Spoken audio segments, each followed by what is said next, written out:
Início de 1994. Pouco mais de um ano depois do impeachment de Fernando Collor, a democracia parecia, enfim, consolidada. A corrida para as eleições presidenciais de outubro se acirrava e os preparativos para a Copa do Mundo de futebol nos Estados Unidos estavam adiantados. O tão sonhado Tetra estava próximo. O casal Ikushiro e Aparecida Shimada e os sócios Maurício e Paula Alvarenga colhiam os frutos de um investimento feito 2 anos antes. A compra da Escola de Educação Infantil Base era a realização de um sonho. Minha esposa, o sonho dela era montar uma escola, né? Ela sempre trabalhou com educação. Sempre lecionou, mas a gente comprou a escolinha, que está anunciando no jornal, quebrado, né? Não tinha aluno nenhum. Por causa do nome, como era barato, eu vendi o carro, vendi tudo que tinha, o sócio também entrou, cada um fez uma parcela. A escolinha estava crescendo. Em 1993, cerca de 30 alunos já estavam matriculados. No ano seguinte, já eram mais de 70. No dia 28 de março de 1994, no entanto, a sorte mudou para os dois casais. Às 5h30 da tarde, 5h30 eu já estava lá dentro. De repente, toca a campainha, eu estou pensando que é pai de aluno, desci para abrir o portão. Puta, quando eu desci lá embaixo, vi que a rua estava cheia. Lá dentro conversando, não estava prestando atenção. Primeiro delegado chegou. Começava um dos casos mais polêmicos da história do jornalismo brasileiro.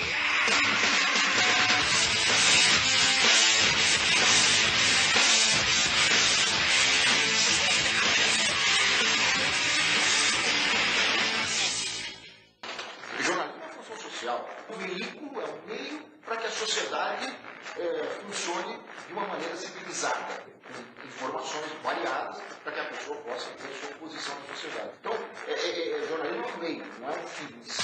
O caso Escola Base é um exemplo clássico do que acontece quando esse meio funciona de maneira irresponsável. Você faz com o erro, faz o seguinte, vem uma matéria, vem um delegado, diz que houve lá uma orgia, isso é uma baita de uma matéria. Daí você tem que publicar, daí chega para o editor. O editor olha e fala, baita de uma matéria. Se eu vou colocar em dúvida para o delegado, se eu vou apurar, levantar outros dados, eu tiro o impacto da matéria. Então você vai naquele ímpeto. Eu não quero estragar a manchete. Então você dá a manchete.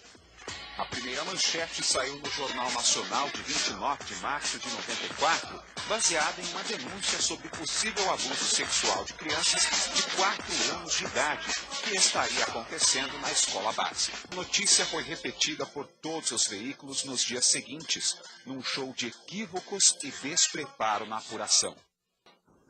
Eu não quero perdoar a imprensa, mas também tem o fato de que uma autoridade induziu a isso.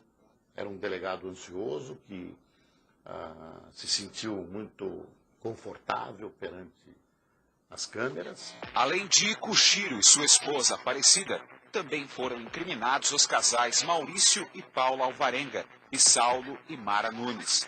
O julgamento dos envolvidos aconteceu de maneira prematura. A base foi depredada 3 vezes. Os Alvarenga tiveram o muro de sua casa pichado e os Nunes foram presos sem provas. A polícia está prendendo você? Eu não sei. Eu falei toda a verdade no meu depoimento. Ela não falou nada ainda. Está sendo presa. Ela não falou nada. Nem me deixaram depor. E o senhor tem alguma prova, delegado, alguma prova forte que mantém essa prisão? Nós estamos falando de prova. O inquérito é a prova. Enquanto a imprensa se baseava apenas na fonte oficial, a ansiedade crescia. Os pais dos alunos realmente são assim, ansiosos e também não estão sabendo o que está acontecendo na realidade. Alguns pais de alunos se colocavam contra. Eles ficam na cadeia por muitos e muitos anos. E outros a favor dos diretores da escola. A minha filha criou na escolinha, saiu agora comigo e nunca vi nada além do normal lá dentro. O delegado seguia convicto com seu show particular. O senhor está convencido de que houve práticas criminosas? Isso já está provado. As provas são extremamente frágeis. A única prova que existe e que é muito duvidosa é o laudo do IML que foi feito do menor. Esse laudo não é conclusivo. Houve um emburramento generalizado. As pessoas acreditaram naquele delegado e não foram comprovadas. O repórter, por melhor que seja o repórter, ele chega, vai lá, puro fato. Conclui, gente, isso aqui está errado. Ele tem que convencer o editor. O editor ele não vai analisar o fato. O editor tem 500 coisas para fazer e muitas vezes não tem experiência.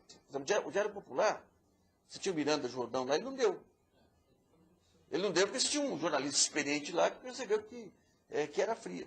A falta de ética e a luta pela atenção do público continuaram a todo vapor.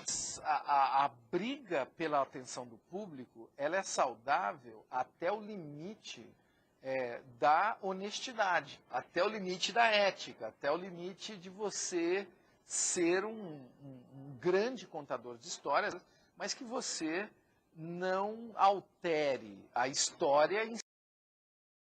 As elites brasileiras são muito vingativas, muito preconceituosas. Eu vejo o preconceito com que trata o presidente Lula.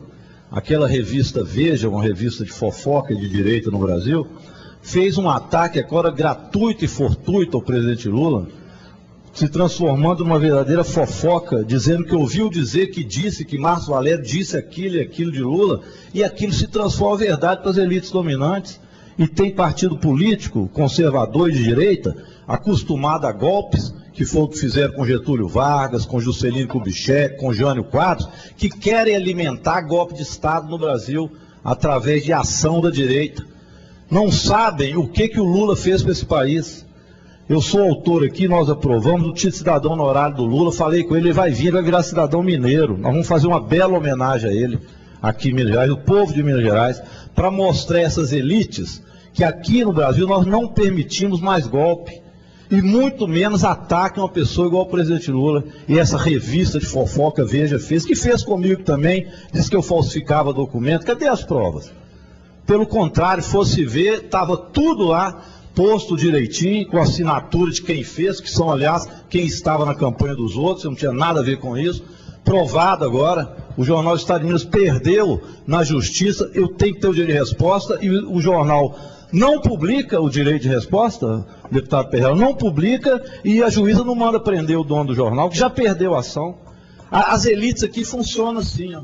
Elas publicam a fofoca na Veja, a fofoca da Veja vira verdade em emissora de televisão, e depois vem um partido político, esse PSDB, para dizer que vai pedir impeachment de Lula. Agora não é impeachment, né? Agora você vai entrar com ação contra o presidente Lula por fofoca da revista Veja, uma revista de fofoca no Brasil. É assim que ele é conhecido internacionalmente.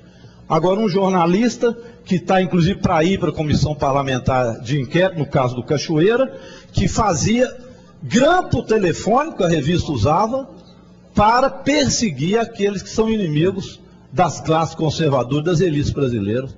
Assim vai funcionando o Brasil, com essas elites tramando, como sempre tramou. Agora, o presidente Lula não é Getúlio Vargas, não. O presidente Lula não vai se suicidar, não.